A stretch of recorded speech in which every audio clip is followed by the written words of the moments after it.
Assalamualaikum warahmatullahi wabarakatuh. Perkenalkan, nama saya Rahma Saputra, NIM 2312140073. Nah, di sini saya ingin menjelaskan tentang apa yang saya tonton di Pengadilan Negeri Palangkaraya pada hari Rabu 15 Oktober 2025. Nah, di sini saya menonton sidang penceraian. Nah, dari yang saya lihat, sidang ini berjalan secara terbuka untuk umum. Nah, pada awal sidang, hakim memeriksa terlebih dahulu kehadiran para pihak, yaitu penggugat dan tergugat. Nah, setelah itu, hakim berusaha mendamaikan kedua belah pihak melalui mediasi. Nah, jika mediasi ini gagal, akan dilanjutkan ke tahap berikutnya. Tahap berikutnya, di mana saya juga melihat penggugat membacakan alasan penceraian. Nah, seperti pertengkaran atau sudah tidak ada keharmonisan di dalam rumah tangga. Lalu tergugat memberikan tanggapan dan pembelaan di hadapan hakim.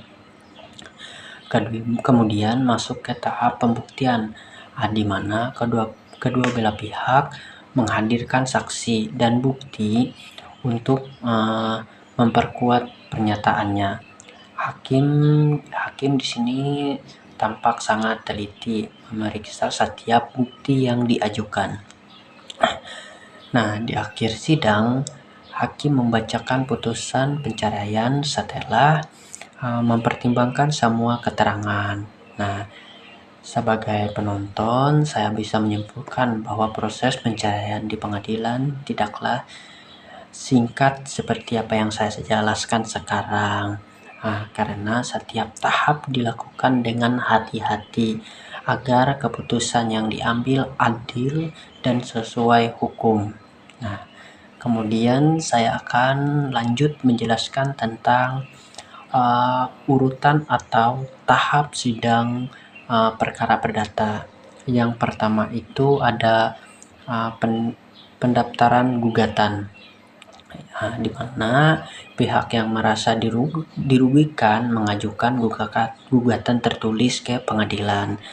Setelah diperiksa kelengkapannya, pengadilan memberikan nomor perkara dan menetapkan majelis hakim serta jadwal sidang pertama.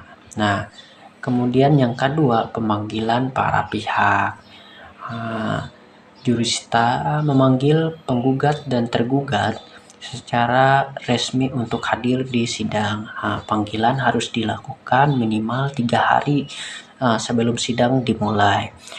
Jika tergugat tidak hadir, sidang bisa ditunda atau diputus secara prestek tanpa kehadiran tergugat. Nah, lanjut yang ketiga, sidang pertama. Nah, hakim memeriksa identitas para pihak dan membuka sidang secara resmi. Nah, pada tahap ini hakim wajib mengupayakan perdamaian antara penggugat dan tergugat. Bila tidak tercapai perdamaian, sidang dilanjutkan ke tahap berikutnya. Kemudian yang keempat, mediasi.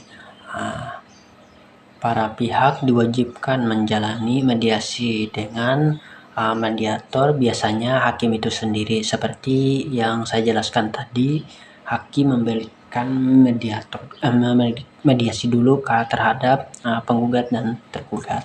Nah, jika berhasil damai, maka perkara selesai. Tapi jika gagal, maka sidang kembali diajukan ke pemeriksaan pokok perkara. Nah, yang kelima, jawab jawab. Nah, ini tahap ini pertukaran dokumen, gugatan dan tanggapan yang meliputi gugatan, jawaban, replik, duplik. Di mana gugatan diajukan penggugat, jawaban dari tergugat. Nah, sedangkan replik tanggapan penggugat atas jawaban, sedangkan duplik balasan terakhir dari tergugat. Nah, tujuan ini agar posisi dan alasan hukum kedua pihak menjadi jelas. Nah, yang keenam, pembuktian. Nah, kedua belah pihak menyampaikan bukti-bukti dan saksi untuk memperkuat argumen masing-masing. Jenis bukti meliputi surat, saksi, pengakuan, sumpah, dan petunjuk. Nah, hakim menilai bukti mana yang paling kuat dan relevan. Nah, yang ketujuh, kesimpulan. Nah, setelah pembuktian selesai, masing-masing pihak menyampaikan kesimpulan tertulis. Nah, kesimpulan berisi ringkasan, fakta, dan pendapat hukum mereka berdasarkan bukti yang sesuai diperiksa.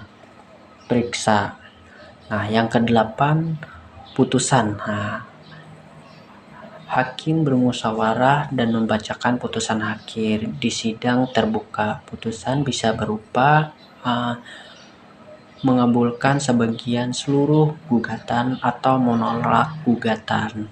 Putusan ini mencerminkan hasil akhir pemeriksaan perkara.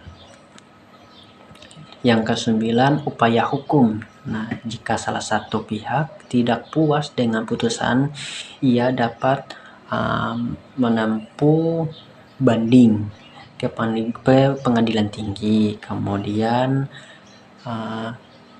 kasasi ke Mahkamah Agung, atau juga peninjauan kembali jika sudah inteks dan ditemukan bukti baru.